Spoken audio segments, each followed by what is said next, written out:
जिक्र रसूल की महफिल सजाना ये कोई आम बात नहीं है। अल्लाह ने जब अपने नबी को पैदा फरमाया तो मेरे नबी के सदक़े में तमाम नबियों को नबूवत अता कर दी। जमीन बना दिया, आसमान बना दिया, तारे सजा दिए, चांद सजाया, सूरज सजाया, मगर हम इस आजिज बंदों के पास कुछ नहीं है, सिर्फ जिक्र रसूल की महफिल सजा सकते हैं। तो अपनी ताकत के मुताबिक जिन लोगों ने इस महफिल पाक को सजाया है, समझ लो कि परवरदिगार आलम की सुन्नत को अदा किया है। जिक्र रसूल की महफिल सजाना और जिक्र रसूल की महफिल में आना ये दलील है मुसलमान होने की, क्योंकि मुसलमान पक्का उसी वक्त माना जाएगा जब तक वो मुसलमान हो ही नहीं सकता जब तक इश्क़े रिसालत की उस पे ऊपर मोहर न लग जाए। दुनिया में जितनी भी इबादतें हैं, हर इबादत का जायजा लीजिए। हज है, हज भी मकबूल नहीं होगा जब तक रसूलुल्लाह सल्लल्लाहु अलैहि वसल्लम के रोजे की जियारत नहीं करेगा, क्योंकि हुजूर की हदीस से पाक है, मन ज़ारा कब्री वजबत लहू शफाअती, जिसने मेरी जियारत की उसकी शफाअत वाजिब हो गई।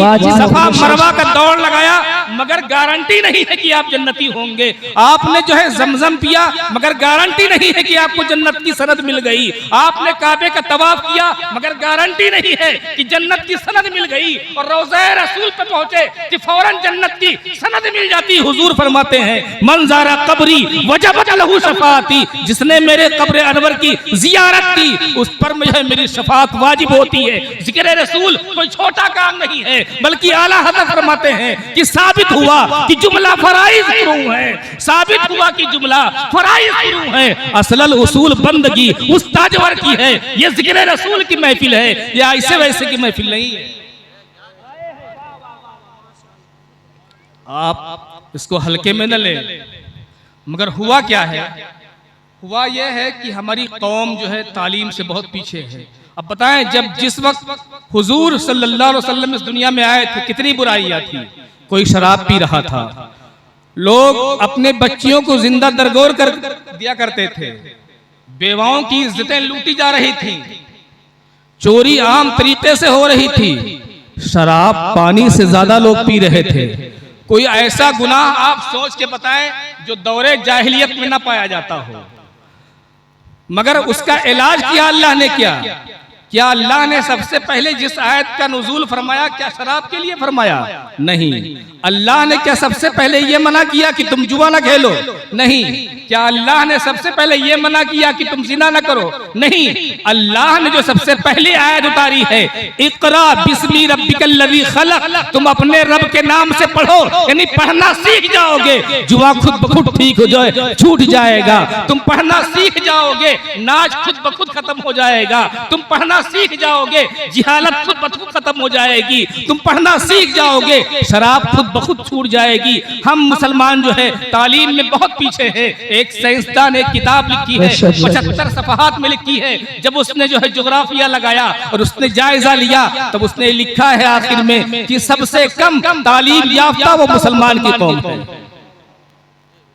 और लोग इस पे पेशगी करते हैं, इसको पढ़ के लोग डॉक्टर होते हैं कि मुसलमान तालीम में कमजोर है। अगर तालीम में मुसलमान कमजोर ना होता तो जिक्र रसूल में जो आने का तरीका है वो बगैर टोपी के नहीं आता। जो जिक्र रसूल में बैठने का तरीका है वो जो है चड्डियां पहन के न बैठता। जो जिक्र रसूल में आने का जो आने के आदाब है वो आदाब तक नहीं मालूम है। अरे जिस कौम को अपने नबी की महफिल में आने के आदाब न मालूम हो, वो हिंदुस्तान में हुकूमत कैसे करेगी?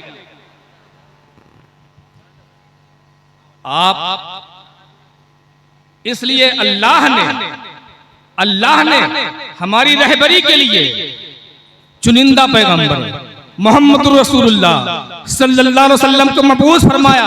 और अल्लाह ने फरमाया, गुनाह चाहे जितने हो, गुनाह चाहे जितने हो, चाहे वो लड़कियों को जिंदा गाड़ा जा रहा हो, या शराब खोरी हो, या जिना हो या चोरी हो, गुनाह चाहे जितने हो, मेरा एक महबूब काफी है सारे गुनाहों को मिटाने के लिए, और मेरी एक किताब काफी है सारी जिहालत को खत्म करने के लिए। दुनिया की ऐसी कोई किताब नहीं है जो किताब कुरान अजीम के बराबर हो, क्योंकि दुनिया लोगों को आलिम तो बना सकती है, डॉक्टर तो बना सकती है, इंजीनियर तो बना सकती है, मगर दुनिया के पास ऐसी कोई किताब नहीं है कि जो है बेवकूफ को अक्लमंद बना दे। अगर अल्लाह ने वो किताब नाजिल किया है तो मोहम्मद रसूलुल्लाह पे कुरान अजीम एक ऐसी किताब है जो बेवकूफों को अक्लमंद बना देती है, जाहिलों को आलिम बना देती है, जो है गैरों को मुकर्रिर बना देती है, मुफस्सिर बना देती है। दुनिया में जितने उलूम हैं कोई बेवकूफ को अक्लमंद नहीं बनाता, मगर कुरान अजीम है जो हिकमत की किताब है। हिकमत किसी उलूम में नहीं पाया जाता, सिर्फ तन्हा जो है कुरान अजीम के मौजूद है। आप क्या समझते हैं कलामुल्लाह को? आप अल्लाह के नाम को क्या समझते हैं? आप कलामुल्लाह को क्या समझते हैं? मगर हमने तरीका बदल दिया।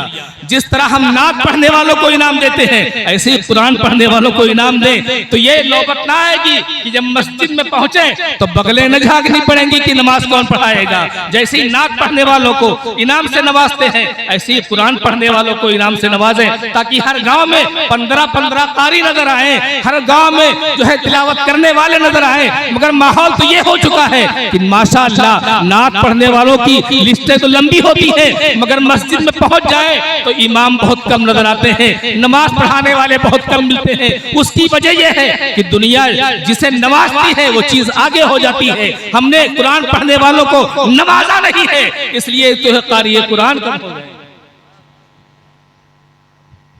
आप कुरान पढ़ने वालों को इनाम दिया कीजिए, आप अपने इमाम को इनाम दिया कीजिए। वक्त को कैद कर ले। अगर आपने वक्त को कैद नहीं किया तो फिर आप बहुत नीचे जा रहे हैं। अब हम ही को कुआं खोदना है और हम ही को पानी पीना है। अपने तालीम का ज़ाब्ता कर ले कि इमाम को लंबी तनख्वाह दें और ये बताएं कि तुम्हें हर वक्त मदरसा लगाना है, बाद नमाज मगरिब भी लगाना है, बाद नमाज ईशा भी लगाना है, बाद नमाज फजर भी लगाना है, ताकि जो बच्चे कॉलेज जाते हैं वो दीन सीख सकें, ताकि जो काम करने जाते हो वो दीन सीख सकें, ताकि जो बाहर रहते हो वो दीन सीख सकें। मगर हम बाहर पैसा लुटा देते हैं, अपने इमामों को मुकम्मल तनख्वाह नहीं देते। जिसकी वजह यह है कि जलसा तो हो जाता है, मगर गांव में जैसा गांव होता है गांव वैसे का वैसे ही नजर आता है। जलसे का मतलब यह है कि सुबह जो है बदला बदला नजर आना चाहिए, माहौल अच्छा नजर आना चाहिए। ये जलसे से नहीं होगा।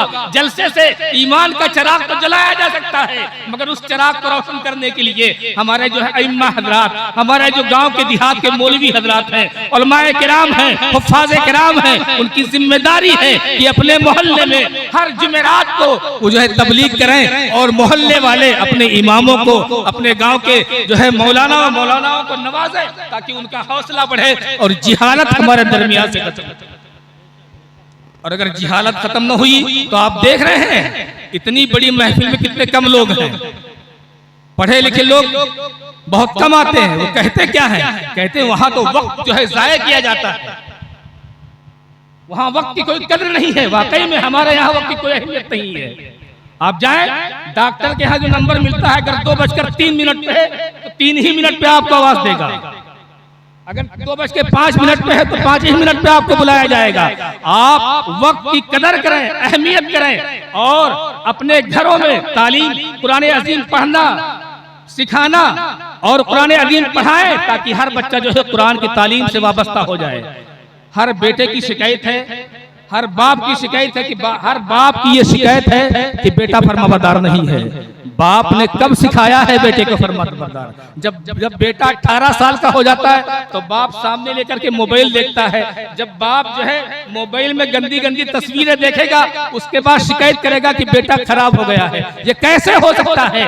बेटे को तरबियत देनी है, अगर बेटी को पढ़ाना है तो सिर्फ तकरीर से नहीं बल्कि घर के माहौल को सही करना पड़ेगा। जब फजर के बाद फजर तक सोते रहते हैं तो आपका बेटा नमाजी कैसे हो सकता है? खुद नमाज पढ़े, बेटा नमाज पढ़ेगा। माँ खुद नमाज पढ़े, बेटी भी नमाज पढ़ेगी, माँ खुद बेपर्दा बहराई चली जाती है तो बेटी कैसे बेपर्दा नहीं होगी। घर के माहौल से इज्जत मिलेगी, घर के माहौल से दीन फैलेगा। अल्लाह के रसूल सल्लल्लाहु अलैहि वसल्लम के बारे में अल्लाह ने फरमाया, ए मेरे आका, आप अपने घर वालों को डराएं और जो है दिल में दीन सिखाएं। सबसे पहले हर मुसलमान पे ये जरूरी है कि अपने घर से तबलीग शुरू करें।